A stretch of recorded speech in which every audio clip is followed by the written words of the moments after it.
So we've reviewed how to go from different bits of information to creating the scalar equation. Ultimately, we want to know a normal vector and we want to know a point on the plane. As long as you can get to that, you can always create the scalar equation of a plane. Let's look at this third one. So just to remind you, we were asked to find the scalar equation of the plane that contains this point and this line. Okay, so let's figure out how this would work. Again, what we ultimately need, one point, which we already have. The point is 1, 2, 3, and a normal vector, which we don't have. Now we know the normal. What we do know about the normal vector is perpendicular to every vector on the plane. Okay.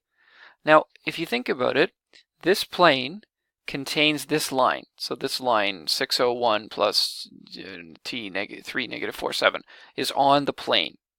Okay, that means that the plane, right, the direction vector of the line, since the line is on the plane, the direction of the line must be parallel to the plane. Okay, so that vector, 3, negative 4, 7 must be parallel to the plane. Let's see if I can demonstrate this for you. If we can draw this quickly. So A is 1, 2, 3. Okay, now we have this point 601. And we have this direction vector 3, negative 4, 7. Now we have a line that passes through B with that direction vector, and then we have a plane that has a point and line A and line F. Okay. Now this line,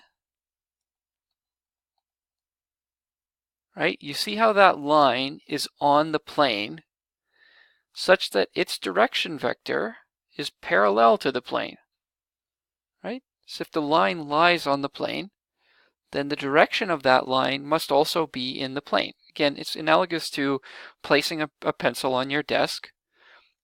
Your desk is the plane. A line, the direction of the way the pencil's going is on the plane, obviously, and you could twist the pencil as much as you want as long as you don't raise it off the ground, and the plane will always be parallel to it. Now, what this should make us think of is, we know we need, ultimately we need a normal vector.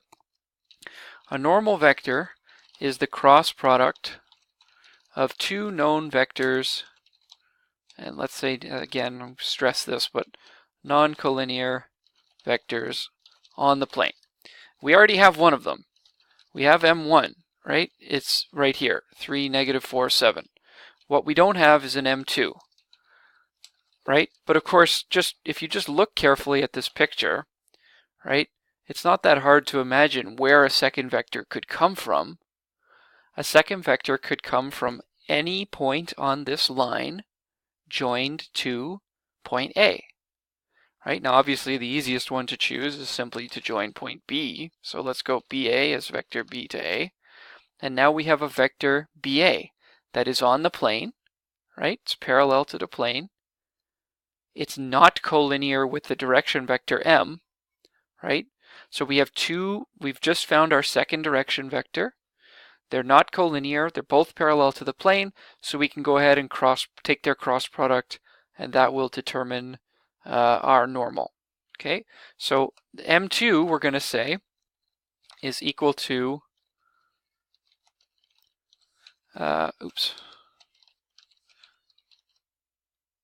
it contains point Q. So let's say QR in this case, vector QR, which in our case here is 1, 2, 3, take away 601. And sorry, it should be destination minus origin, so we'll do R and then Q, so that's a little more clear. Okay, so we have a second vector on the plane here, which is this vector, negative 5, 2, and 2. Okay, and that now is equal to our second direction, and so we can take M1 and M2, we can cross them, that will tell us the normal, and then we sub in and finish the question the way we did above. I think rather than go through another solution and cross product here, I'm just going to have the program do it. So I'm going to type cross. You notice when I type cross, it says vector, vector.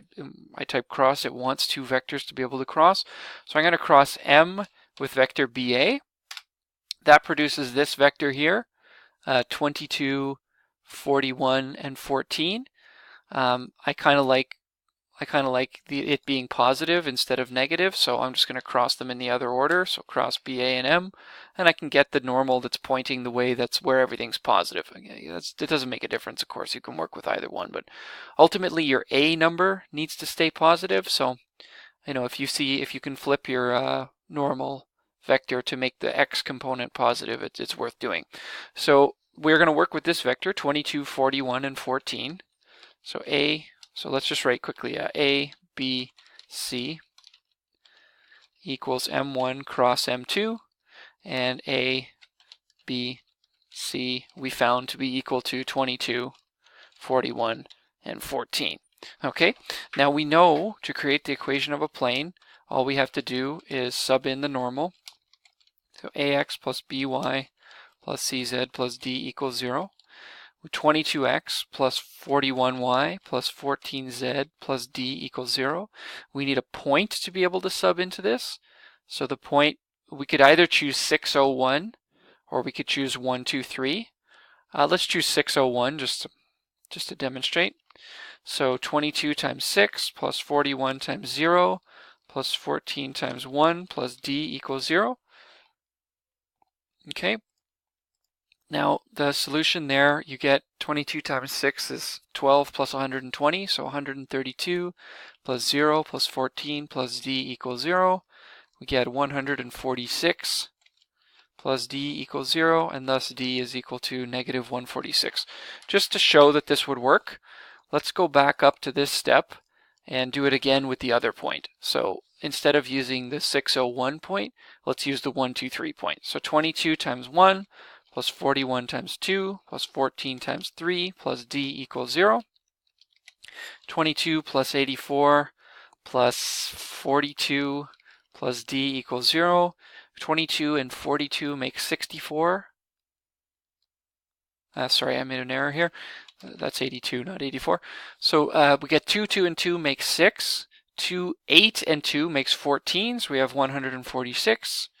146 plus d equals 0, and thus d is equal to negative 146. So again, it makes no difference which one you choose. We come to the answer, 22x plus 41y plus 14z minus 146 equals 0. Don't think this can be simplified because the only numbers that go into 22 are 2 and 11, and neither of those numbers go into 41, so we just leave it alone. That is the equation of the plane, right, that contains the point Q and passes and has this line. Again, just to demonstrate, let's delete the plane that GeoGebra used. We'll delete vector BA, and we'll keep the line. So this was the information we had. It has to go through that line and go through that point. And the equation we came up with was, I can just copy paste this one. So 22x plus 41y plus 14z minus 146, and you can see that's perfect. Contains the line and contains the point exactly like we wanted. So the last question here, we need to find the distance from a point to a plane, and then we need to find the angle between planes. So let's tackle this distance question first. So recall d is equal to, I'm just going to zoom up so I don't have to type out this thing again. Bit of a pain to do on the computer. Okay, take our projection. You're obviously free to use the other formula if you want, but personally I don't like using the other formula just because I know I need to know projections anyway for the exam. Might as well get used to using them. For the distance from the point P to the plane, etc., etc., I think this is just a typo. Did I read this wrong? Just read this again, sorry. Yeah, it just says to the plane. There's just an extra to the plane there. Okay, so the distance from the point, to the plane, and that's it. Okay, so again, what do we need to be able to do this? We need the normal, right? The normal is going to be needed, and the normal here is straightforward. 2, negative 3, 1 is told to us. We need to project PQ onto that normal, which means we need a vector PQ. Now we have P, but we don't seem to have Q.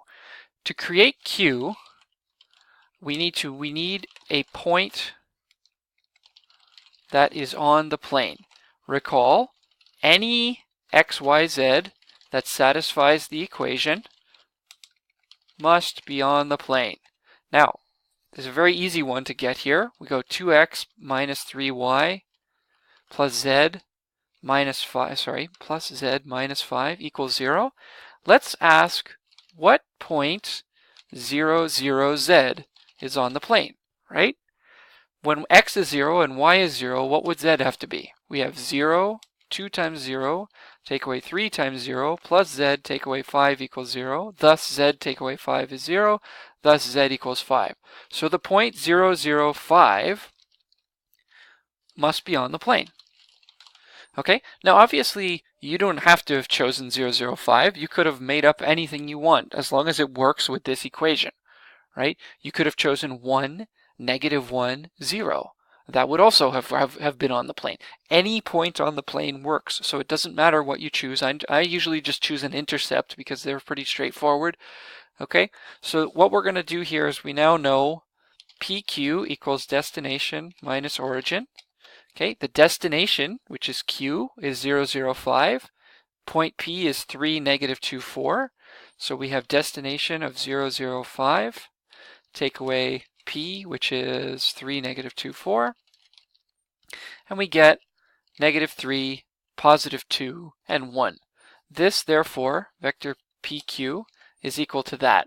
So this is the vector that we are going to dot with the normal, okay? And that's going to tell us the answer to the distance. So PQ, I'm going to replace PQ here with the vector negative 3, 2, 1. I'm going to replace the normal with what I know the normal to be equal, 2, negative 3, 1.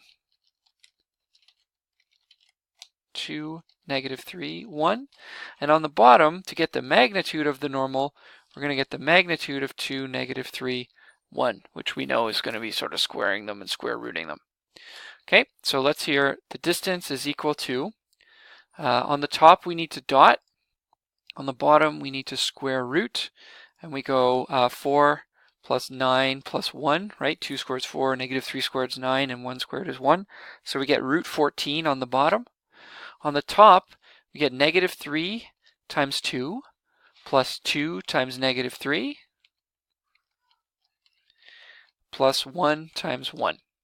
Okay, and so our distance is equal to, okay, on the bottom we said was root 14. On the top we have negative 6, take away 6 plus 1, okay, which means the shortest distance between these two things must be equal to negative 11 over 14, root 14. Now, of course, you can't have a negative distance. Can't have a negative distance. If you get a projection that gives a negative number, you are projecting sort of behind the vector, but still with the correct amount. So what we're going to do here is we're going to just simply take this value and make it positive, and we're going to give our answer as d is equal to 11 over 14. So I mean, really, we should probably clean up our formula here. The projection formula is right, but the distance, really at this step, I should be saying the distance is equal to the magnitude of all of this, because a distance is a magnitude, not a value that has negatives. Okay, so again, that's why I'm giving the negative or the positive value at the end. Let's quickly try to draw this one. So we have the plane 2x minus 3y plus z minus 5. Okay, and when you draw this one, there's the plane, there's the point, the vector that joins the two of them, BA, and then the projection is this little piece is this value here, this 2.94, which is the distance.